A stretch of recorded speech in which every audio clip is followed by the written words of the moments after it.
On est comme un seul corps. Toute la communauté entière, elle est comme un seul corps. Le hadith, il est rapporté par Bukhari Muslim. Ça veut dire quoi?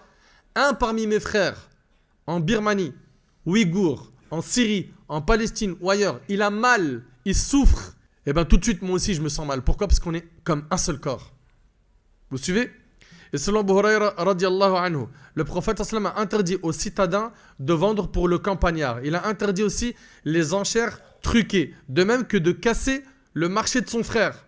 Ton frère en Allah, écoutez bien. Ton frère en Allah, il est en train de vendre à un musulman ou à un non-musulman une marchandise. Et toi, tu viens, tu casses ce commerce, tu dis au client, viens, je te donne mieux que lui. Je te fais un meilleur prix. Tout ça, ça brise les liens de fraternité. C'est pas permis en islam. Ou bien ton frère, il va aller demander la main d'une sœur, toi tu le sais. Et chut, tu passes par un itinéraire bis, et tu vas voir le papa, tu lui dis, alors tu présentes le dossier de telle manière que le papa, voilà, tu lui as fait un bug informatique dans son cerveau. Ami, voilà, je viens de lancer un business, je tourne autour de 4-5 000 euros par mois. Je suis en train de lancer ma franchise et ceci et cela. Le papa, si mesquine, il est fragile au niveau de sa foi, lui il va voir les chiffres. Il va dire mais c'est intéressant ça. L'autre mesquine, il est dans les 2000 euros. Lui il vient 5000, il est à l'aise, il va mettre bien ma fille. Tu vois ce que tu as fait là? De venir court-circuiter le projet de ton frère, eh bien ça c'est haram. Tous ces textes sont venus pourquoi? Pour maintenir la fraternité entre nous. Vous suivez? Si la sœur, par contre, elle a refusé, rien n'empêche B de demander celle que A n'a pas réussi à avoir. Mais par contre, il y a un autre point, c'est celui de s'il n'y a pas eu d'accord entre eux. C'est-à-dire le frère, il a juste fait une rencontre et il n'y a pas eu de commun accord entre la sœur et le frère, il n'y a rien. Eh bien, B peut venir demander la sœur sans problème. Mais s'il y a eu un accord, c'est-à-dire c'est bon, non, lancer la procédure de faire connaissance et d'avancer vers le projet du mariage, B, il n'a rien à voir dans cette histoire. Il va chercher une sœur ailleurs. Et le prophète, Sam, il a dit, il a interdit à la femme de chercher à faire divorcer sa sœur pour lui prendre son mari. Et c'est rapporté par l'imam Ahmed. Tous ces textes, vous avez bien compris, ils ont pour objectif de quoi? De serrer les rangs. Des fois, il y a une sœur, elle va venir dire à une autre sœur, tu sais quoi? Non, franchement, ton mari, ce qu'il fait là, moi, il aurait fait moins que ça. Depuis longtemps, j'aurais pris ma valise, je serais déjà en Australie. Mais comment tu fais pour patienter? Alors qu'elle, la seule chose qu'elle veut, c'est quoi? C'est de faire couler le bateau pour après récupérer, elle, le projet du mariage et se marier avec ce frère. C'est très grave. Tous ces hadiths nous montrent l'importance de l'union et l'interdiction de la désunion. Le prophète alayhi salatu wassalam a dit, les gens les plus aimés d'Allah sont les personnes les plus utiles aux autres. Et l'œuvre la plus aimée d'Allah est une joie que tu fais sentir à un musulman ou en le soulageant d'une détresse ou en remboursant une dette à sa place ou en soulageant sa faim. Et regardez, le prophète ça me dit quoi? S'occuper des affaires de mon frère, mais préférable à une retraite spirituelle dans ma mosquée pendant 1 mois. Sa mosquée, c'est celle de Médine. Tu es d'accord avec moi que si tu restes dans la mosquée du Prophète pendant 1 mois, tu fais un i'tikaf, c'est-à-dire que tu restes à la mosquée pour l'adoration, mais tu vas gagner beaucoup de récompenses. Tu vas prier des prières obligatoires, des prières surrogatoires, tu vas faire du dhikr, du dua, Coran, tu vas faire l'wudu, tu vas faire des istighfar, tu vas faire beaucoup de... Imagine-toi 1 mois de ibadah dans la mosquée du prophète où la prière elle est multipliée par 1000, que ce soit une prière obligatoire ou sunna. Le prophète dit s'occuper des affaires de mon frère, mais préférable à faire une retraite spirituelle dans ma mosquée pendant 1 mois.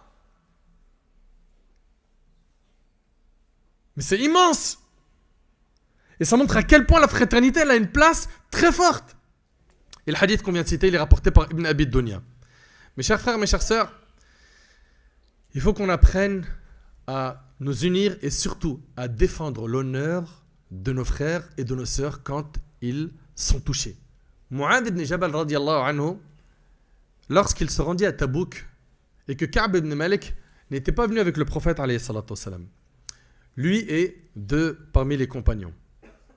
Le prophète a dit où est Ka'b? Le fait qu'il demande après lui montre que Ka'b il a une place dans son cœur. Et là quelqu'un des Bani Salam il a dit ô messager d'Allah, il a été sans doute retenu à Médine par la beauté de ses habits et par sa vanité. C'est une belle parole, ça, ou une mauvaise? Une mauvaise, on est d'accord. Mu'adh radiallahu anhu lui répliqua instantanément, en tant que frère sincère, qui a une bonne opinion de son frère, donc des bons soupçons, il a dit: quelle bien vilaine parole que tu viens de proférer au messager d'Allah. Nous n'avons jamais entendu dire à son sujet que du bien. Et ça doit être notre réflexe. Et c'est rapporté par Bukhari et Muslim. Où est-ce qu'ils sont les frères et les sœurs aujourd'hui qui défendent l'honneur de leurs frères quand ils sont déchirés sur internet ou ailleurs, ou dans les quartiers au sein de la famille, ou au bled ou ailleurs? Pourquoi est-ce qu'on n'a pas des bons soupçons envers nos frères et sœurs au lieu d'avoir des mauvais soupçons? Pourquoi est-ce qu'on n'a pas des bons soupçons au lieu d'avoir des mauvais? Où sont les droits de la fraternité? Asma bint Yazid radiallahu anha, elle rapporte que le prophète a dit: quiconque défend l'honneur de son frère en religion en son absence, Allah le préservera du feu de l'enfer. Qais ibn Abi Hizam rapporte, et le hadith il est rapporté par le Hakim, soyez attentifs s'il vous plaît.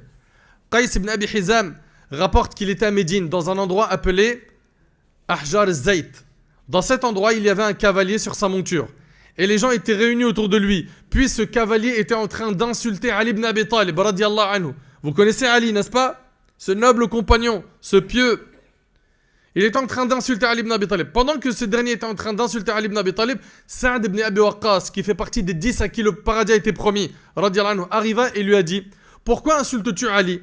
N'était-il pas le premier enfant à embrasser l'islam?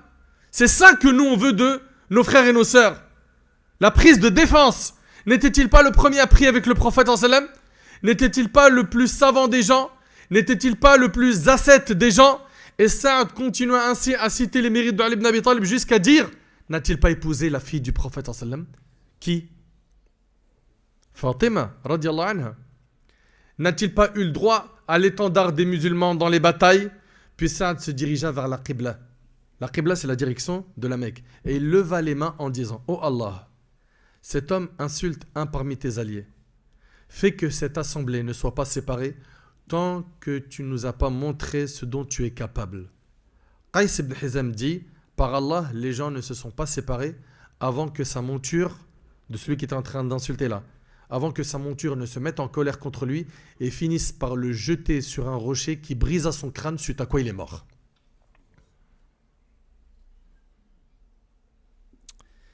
C'est ainsi qu'ils défendaient leurs frères. Contrairement aujourd'hui, quelqu'un parle en mal d'un autre, et bien tout le monde va apporter caution. Ou bien, on va savoir que c'est un mal, mais on va rien dire. Mais c'est quoi cette fraternité bancale? Elle est où la fraternité? Soyons sérieux. Au lieu de défendre nos frères et nos sœurs, certains ils savent faire qu'une seule chose: les descendre. Certains ils sont heureux de voir des polémiques, des fitnas, de la division. Au lieu d'éteindre le feu, au lieu d'essayer de réconcilier les cœurs, Allah Ta'ala il dit: وَالصُّلْحُ خَيْرٌ, la réconciliation est meilleure. Allah Ta'ala il dit: وَأَن تَعْفُوا أَقْرَبُ لِلتَّقْوَى, si vous pardonnez, c'est plus proche de la piété. Pourquoi on n'est pas de cela? Et le pire de tout, c'est quand ces gens-là font ce mal en prétendant suivre les salafs. Alors que les salafs, ils se désavouent d'eux. Les compagnons s'aimaient et ils voulaient même le bien pour leurs frères plus que pour eux-mêmes. Regardez Abdullah ibn Umar radiallahu anhuma. Il rapporte qu'il a été offert à un compagnon du prophète la tête d'un mouton. Okay, alors qu'il en avait besoin, c'est pour se nourrir. Mais il s'est dit: mon frère a plus besoin que moi. Alors il la donna à un de ses frères. Puis le deuxième en fit de même avec un autre de ses frères. Et la tête du mouton tourna sur 7 personnes jusqu'à revenir au premier. Et c'est rapporté par le Bayhaqi. C'est l'éducation du prophète sallam. Allah Ta'ala dit: et qu'il les préfère à eux-mêmes même s'il y a pénurie chez eux. Les compagnons étaient prêts à porter les dettes de leurs frères. Le jour où Az-Zubayr ibn al-Awwam mourut, Hakim ibn Hizam alla voir Abdullah ibn Zubayr et lui demanda: est-ce que mon frère a une dette? Il lui a dit: oui, alf, c'est-à-dire 1 million. Suite à quoi il a dit: je m'engage à payer 500 000. Vous avez vu la fraternité? Subhanallah, Allahu Akbar. De même, lorsque l'un d'entre eux mourait, ils allaient visiter les enfants et la famille de la personne décédée et il était possible que ça dure des années, des dizaines d'années, où ils vont, ils tapent à la porte. Vous allez bien? Ça va? Il vous manque rien? Pendant cette durée, il les aidait. Il demandait après eux. Et il arrivait même qu'une personne dise, par Allah, cet homme nous a honoré plus que notre père. Et en vérité, la seule chose qui manque de notre père, c'est le fait de le voir. C'est de cette manière qu'étaient nos pieux prédécesseurs.